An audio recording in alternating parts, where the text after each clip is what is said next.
The practice of yoga comes with its own inherent philosophy, as well as its own inherent spirituality. And one of the fundamental, foundational principles of yoga practice is something called ahimsa, or nonviolence. We'll unpack this principle more deeply this week so that we all have a wonderful and complete understanding of how to embrace and embody nonviolence, especially in today's tumultuous times. Welcome to the Modern Mystics Podcast. I'm your host, Alana Kaivalya, the Yoga Doctor. I'm here to help you realize your potential as a spiritual leader and elevate your work in the realm of yoga, mysticism, and spirituality. This podcast covers all of our favorite topics: yoga, alchemy, astrology, divination, spirituality, psychology, ritual, and mystical practices, both ancient and modern. Get ready to uplevel your status as a modern mystic. There was a discussion this week inside one of my private Facebook groups that centered around ahimsa. Now, this tends to be a fairly hot topic, and of course, the discussion became pretty heated with lots of comments and questions as to how a yogi truly practices the art of ahimsa, or nonviolence. So I thought I would take this time during this podcast to go over ahimsa a little more thoroughly, to give a complete understanding of how we as yogis can employ this practice on a daily basis and actually make it a part of our everyday lives. Ahimsa is found in the Yoga Sutra, and the Yoga Sutra is probably the foremost, most important text that we as yogis can consult as to how to do this practice. And doing the practice of yoga, let me just be a little bit clear on what I mean there, because we do practices that essentially allow us to embody the state of yoga. So the word yoga, yes, it's something that you can do, you can practice, but it's also meant to be your natural state of being. Yoga is a natural state of psycho-spiritual wholeness, a place where every part of your psyche is completely at ease, harmonized, and able to communicate with one another. So when your supra-consciousness, your consciousness, your ego, as well as your unconscious or your soul are able to communicate with one another and you feel a sense of harmony, that is the state of yoga. Now, the state of yoga is actually not that difficult. We've all been there. We've all experienced it.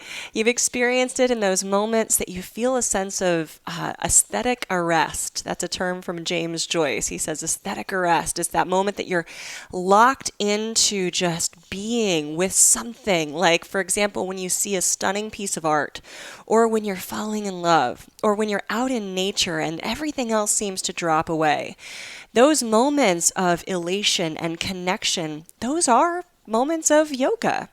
So the state of yoga is not unique. It's not all that special. Every human being has access to it and has likely experienced it. What's interesting and special about yoga as a practice is that we attempt to be in that state more frequently.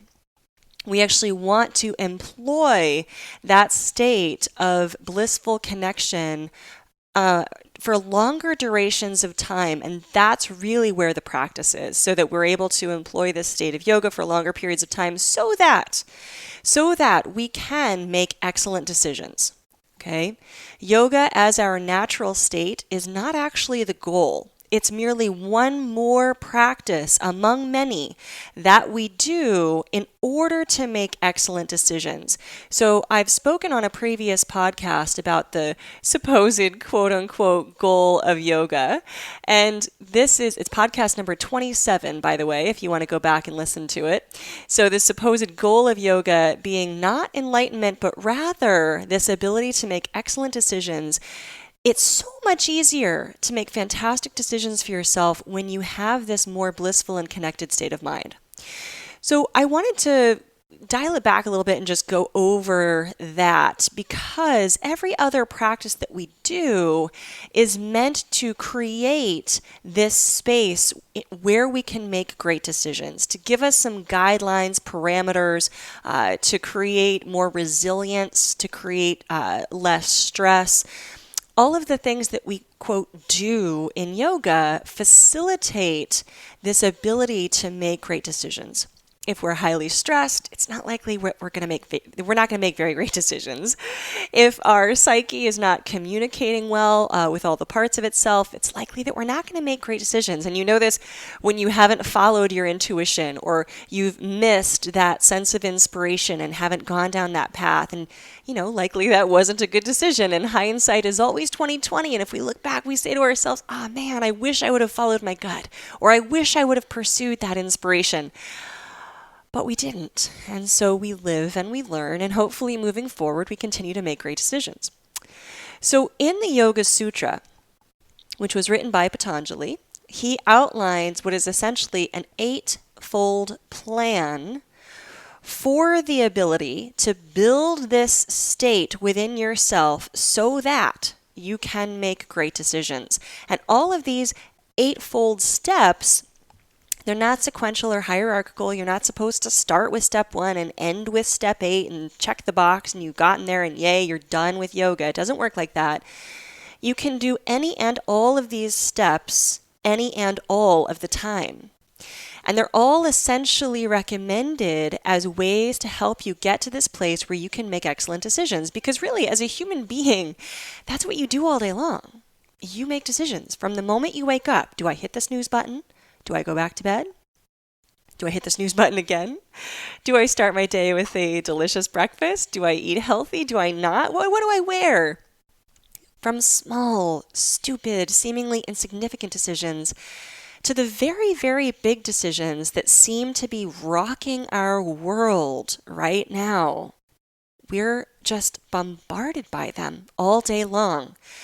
And sometimes in the heat of making all of these decisions, we can actually acquire something called decision fatigue, where we no longer want to make the decisions. We no longer have the capacity, the energy, the strength to make decisions. And we sometimes let those decisions be made for us.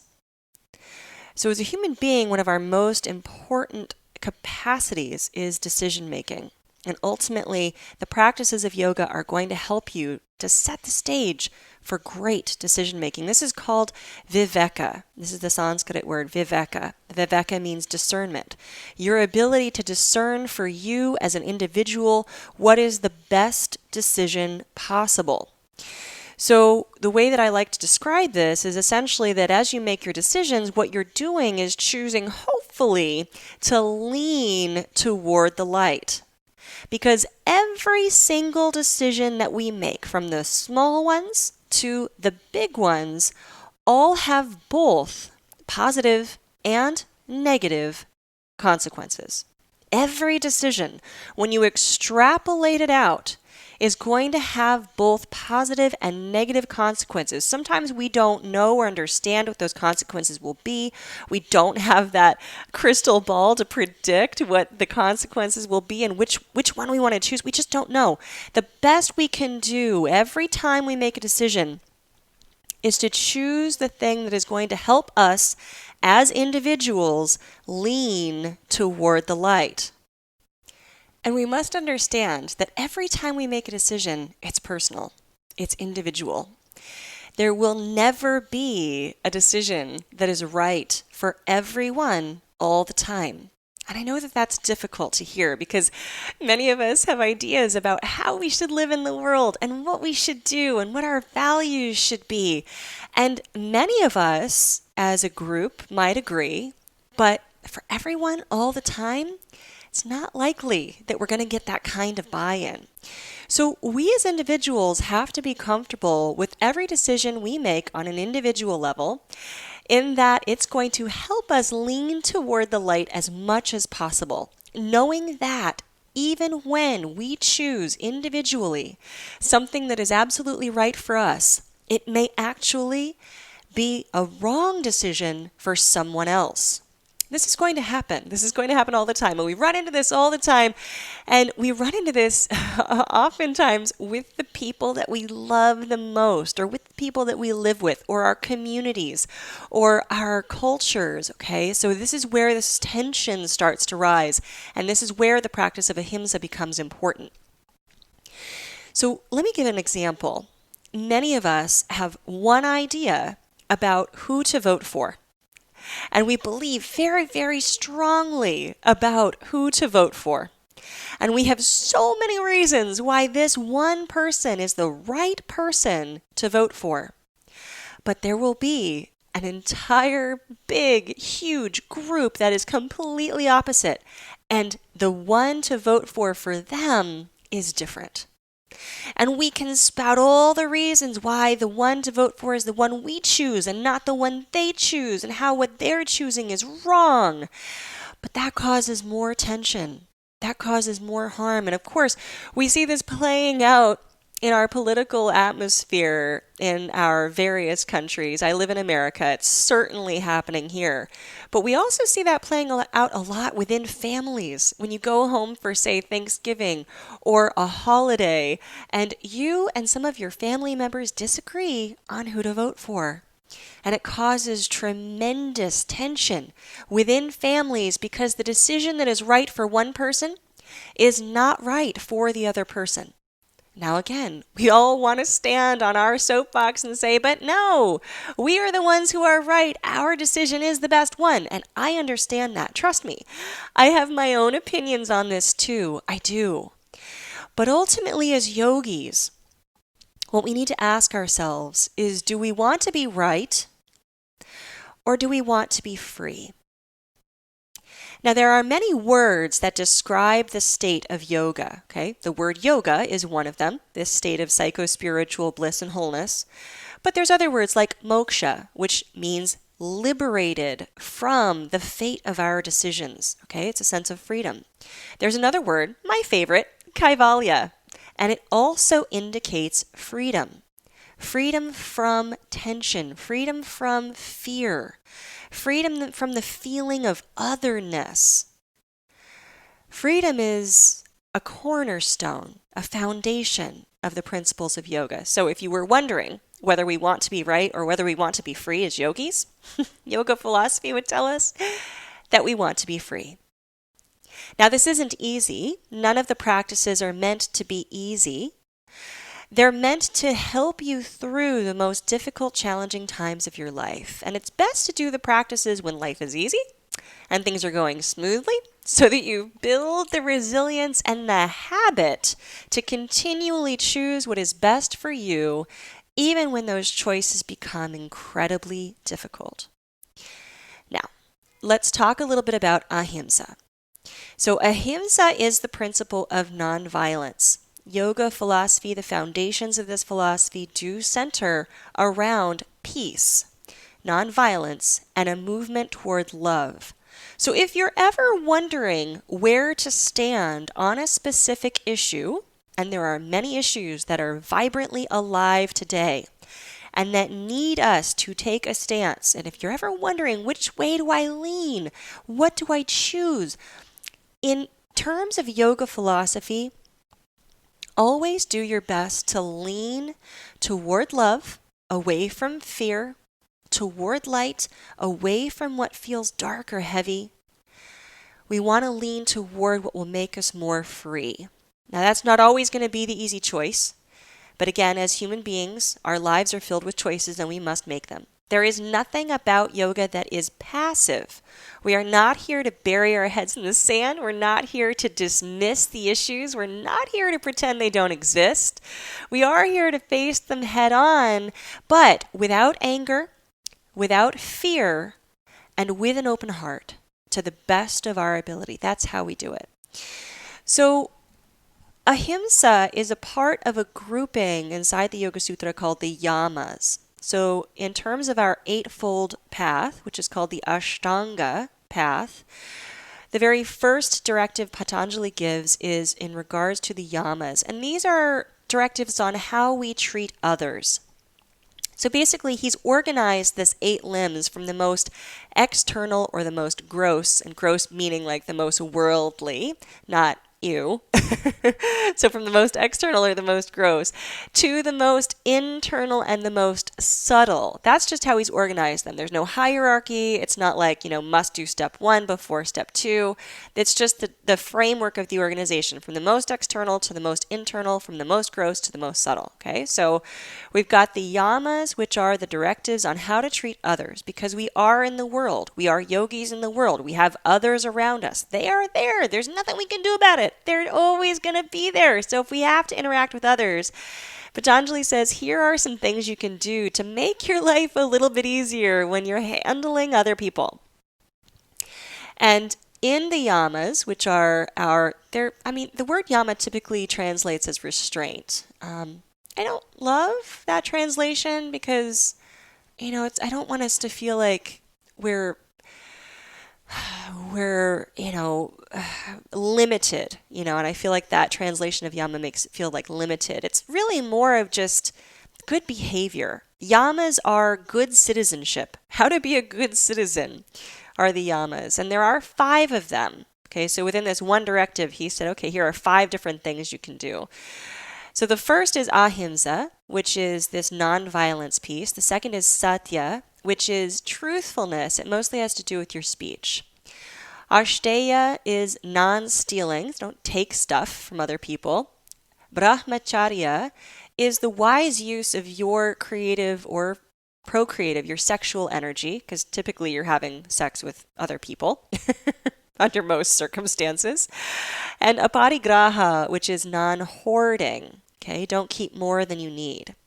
Now, many of these might sound, obvious or like, of course I do these things, in which case, great. But we want to always dive a little bit deeper. There's never going to be a point with any yoga practice that we tick the box and say, oh, that's it, I'm done, I got this. There's always going to be a deepening, a deeper place to go with it, a deeper level to go with it. And it's the same with ahimsa, this principle of nonviolence. Now, ahimsa really is the foundation for all of these 5 yama. If we just really work with ahimsa, we will easily speak the truth in terms of satya and be kind. We will absolutely not take things that don't belong to us because, gosh, that's harmful, which is ashdeya. Anytime we interact sexually with another, we will do so with the most integrity possible. That's brahmacharya. And then aparigraha, we won't take more than we need because we recognize that being a good citizen means sharing with others. So we'll start with ahimsa. This is probably, I would consider it to be the most powerful or important part of the yama practice. And Patanjali is pretty liberal here. He doesn't specify how ahimsa needs to be practiced. And one of the reasons why I wanted to do this podcast on this topic is because one of the things that ahimsa has been taken to mean in very modern interpretations of yoga is vegetarianism.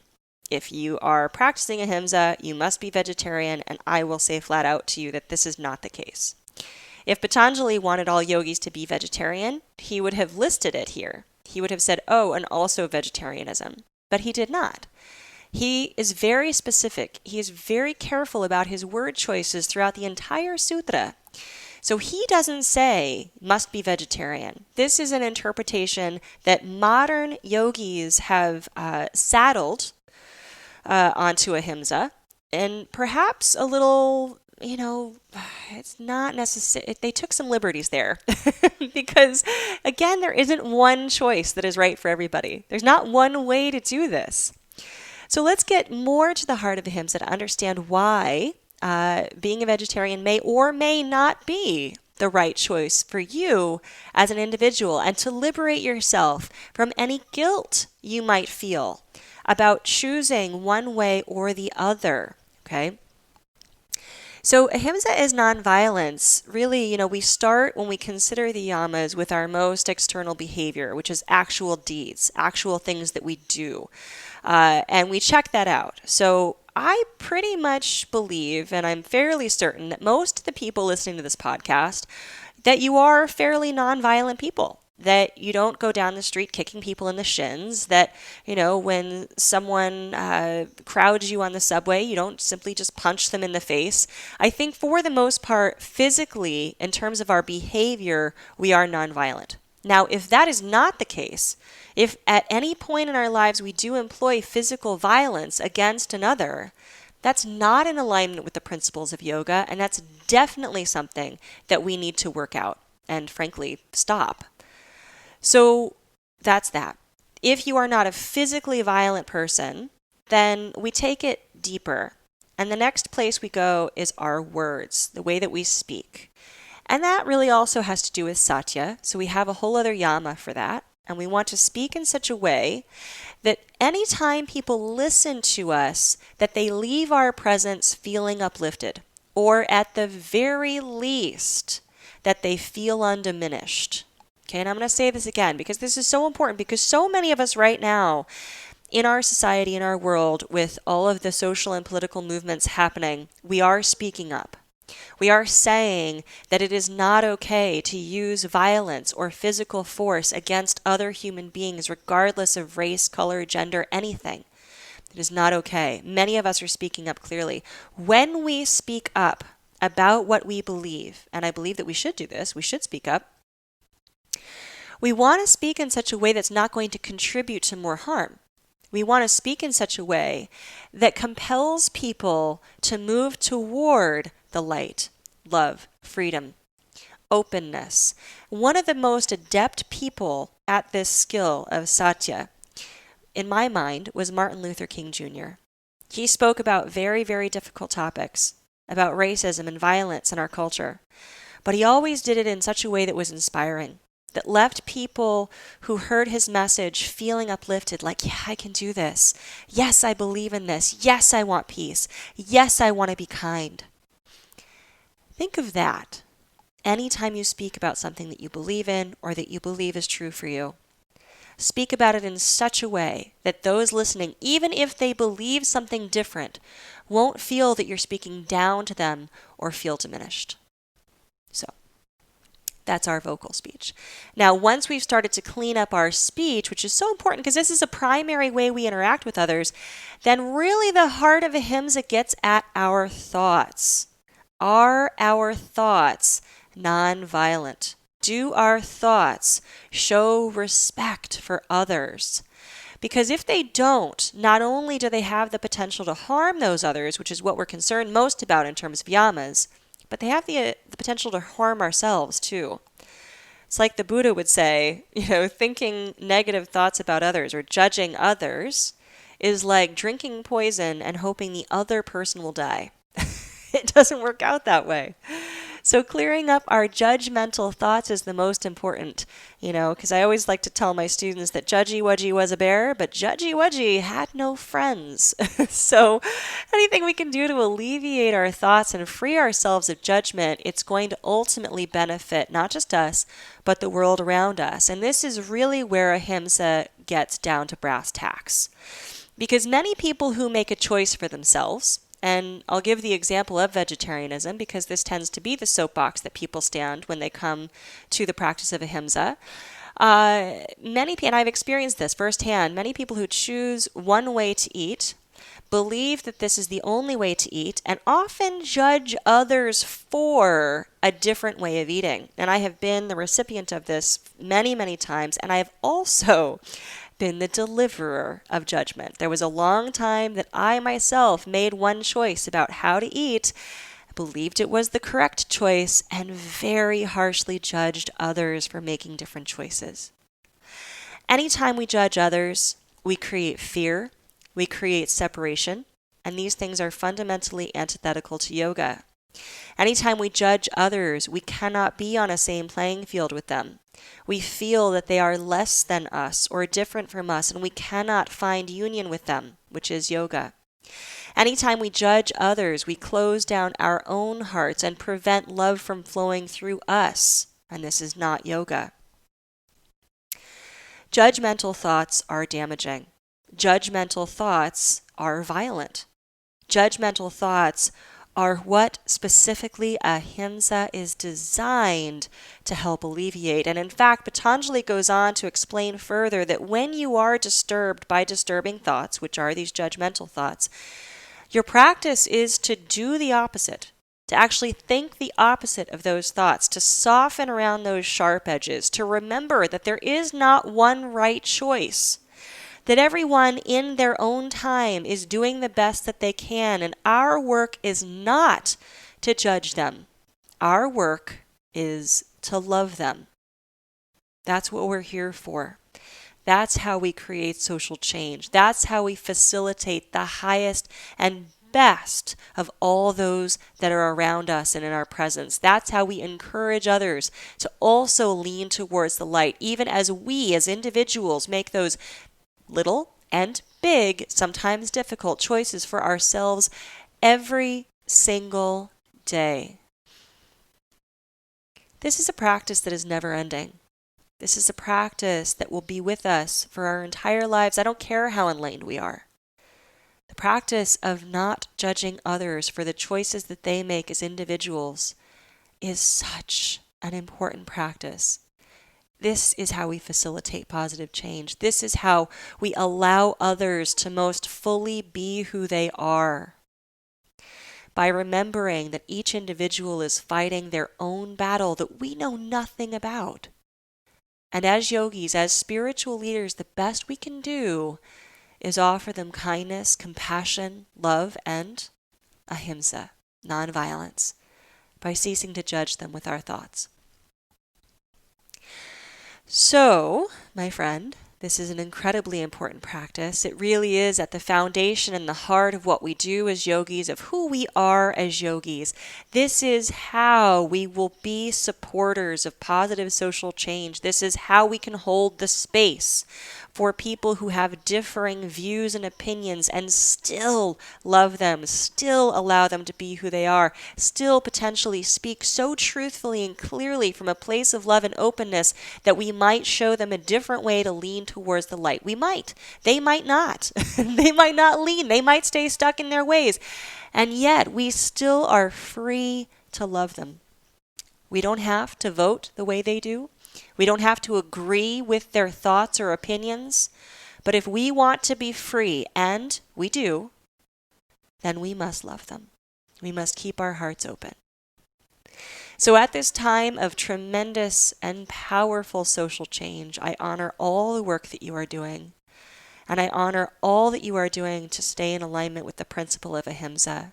And I honor all that you do to make excellent choices for yourself every single day.